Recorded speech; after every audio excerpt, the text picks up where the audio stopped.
Hello friends, in this video I'm gonna show you how to open Excel in safe mode.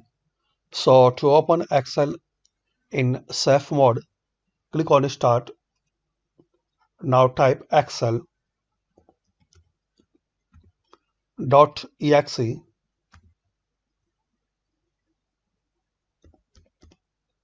space slash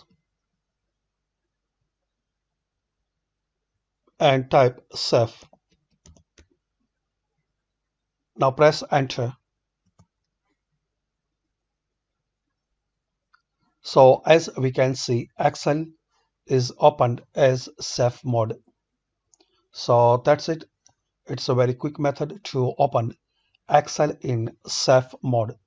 Click on start and type excel.exe, then space, then slash and type save.